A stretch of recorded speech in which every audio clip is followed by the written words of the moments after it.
Assalamualaikum warahmatullahi wabarakatuh. Halo adik-adik semua, kembali lagi bersama kakak di channel Silent Reader. Nah, di video kali ini kakak akan membahas penilaian sumatif 1 pada LKS mata pelajaran ekonomi pada bab pengantar ilmu ekonomi. Kita mulai saja dengan soal yang pertama. Di sini yang pertama adalah istilah ekonomi pertama kali dipopulerkan oleh ahli filsafat Yunani yang bernama.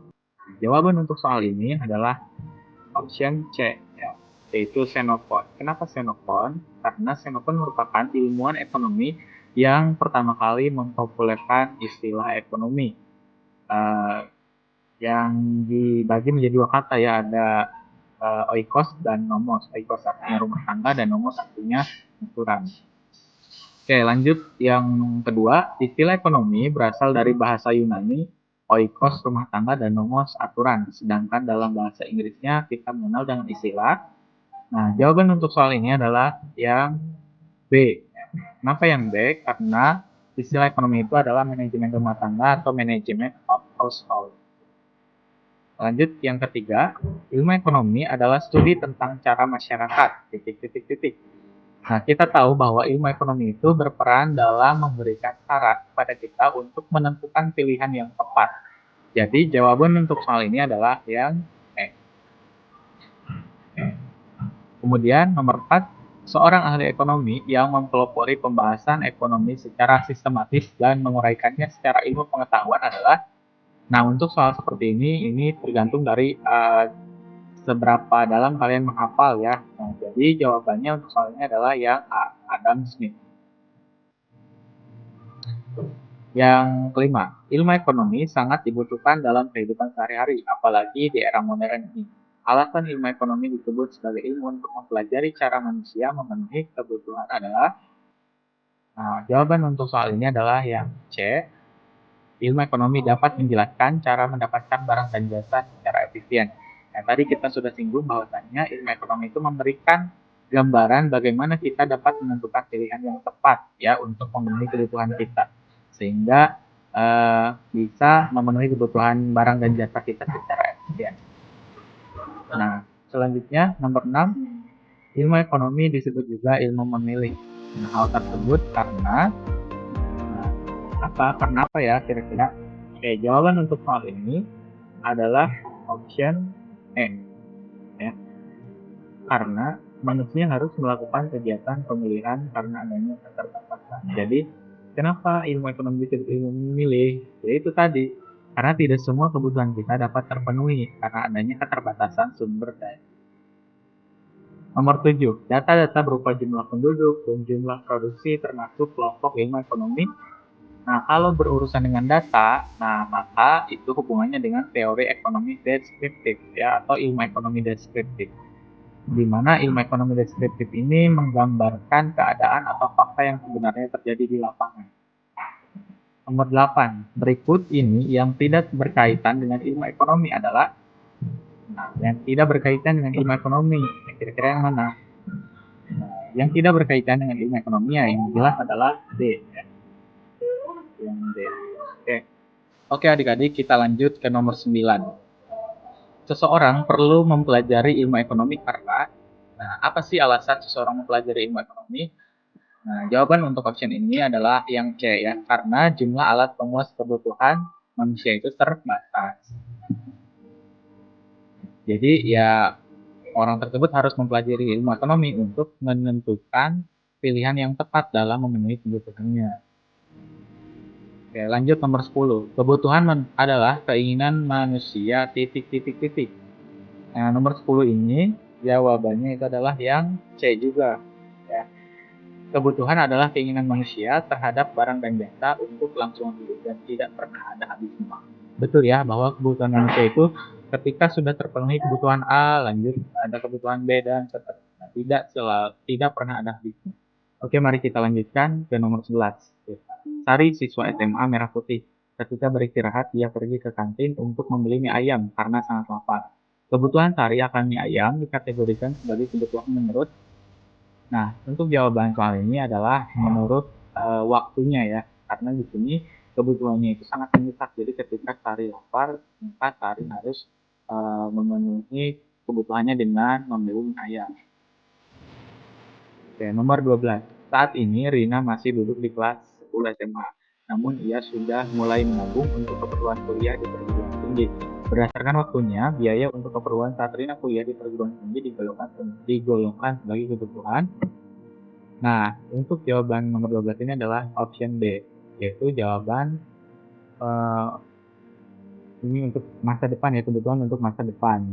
Nah, karena kebutuhan untuk kuliah Rina ini direncanakan dari sekarang. Jadi kebutuhannya kebutuhan untuk depan. Oke, lanjut nomor 13. Pak Yakob sedang sakit radang tenggorokan. Untuk menyembuhkan penyakitnya, Pak Yakob rutin minum obat perendah radang tenggorokan sehari 3 kali. Dari ilustrasi tersebut, obat bagi orang yang sedang sakit menurut waktunya termasuk kebutuhan. Nah, nomor 13 ini jawabannya adalah E, ya, kebutuhan sekarang. Jadi sangat mendesak, harus segera dipenuhi saat ini juga. Kalau misalnya Pak Yakob tidak segera memenuhi kebutuhan obatnya, maka Pak Yakob ya terancam ya hidupnya. 14. Pakaian para nelayan di pantai Krakal, Gunung Kidul umumnya lebih tipis dibandingkan dengan pakaian orang yang tinggal di kawasan Tengger Bromo. Perbedaan jenis pakaian ini menunjukkan bahwa kebutuhan manusia berbeda karena adanya perbedaan faktor. Nah, nomor 14 ini jawabannya adalah yang B, lingkungan tempat tinggal ya. Tadi para nelayan di pantai Krakal Gunung Kidul dan dibandingkan dengan pakaian orang yang tinggal di kawasan Tengger Bromo.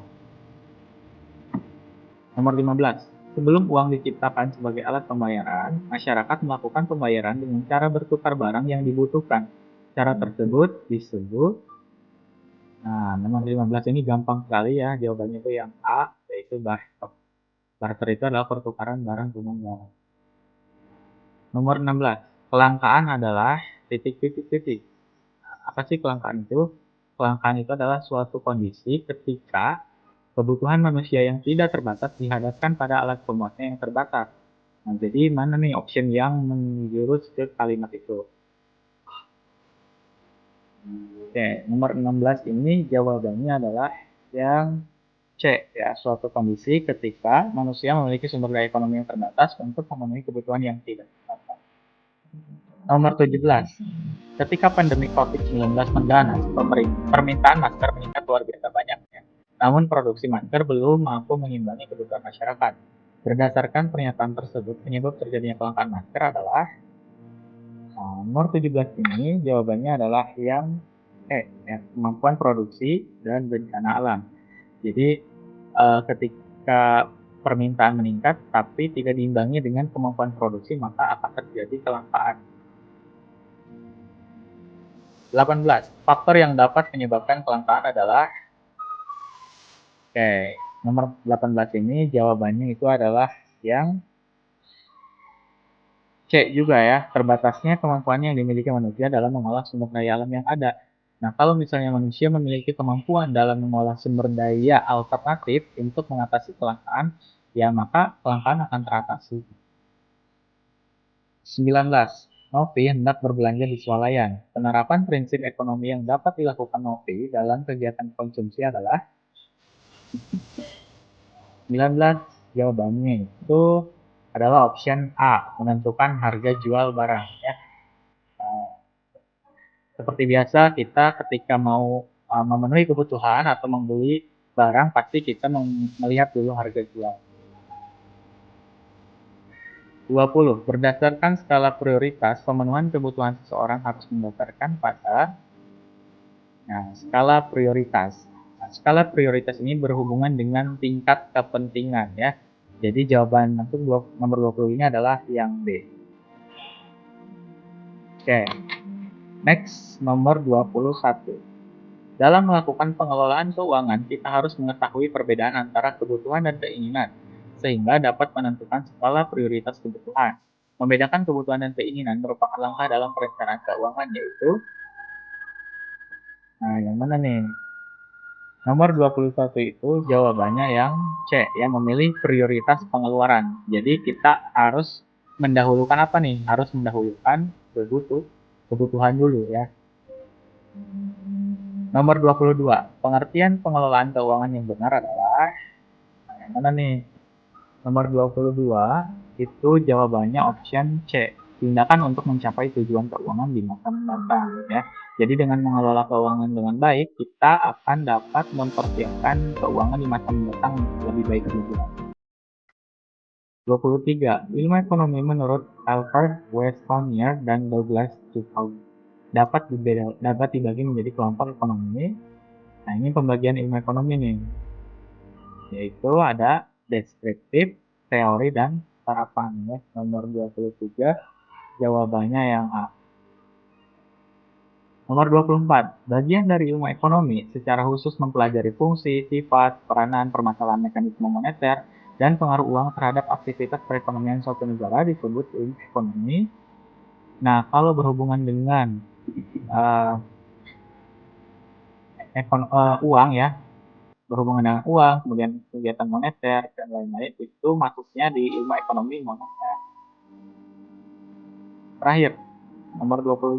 Bagian dari ilmu ekonomi secara khusus mempelajari fungsi, sifat, peranan, permasalahan, mekanisme moneter, dan pengaruh uang terhadap aktivitas perekonomian suatu negara disebut ilmu ekonomi. Tadi ya, ini mah sama ilmu ekonomi mah. Oke, mungkin segitu pembahasan kali ini untuk penilaian SMATIK 1. Semoga dapat membantu adik-adik dalam mengerjakan tugas dengan baik. Terima kasih. Assalamualaikum warahmatullahi wabarakatuh.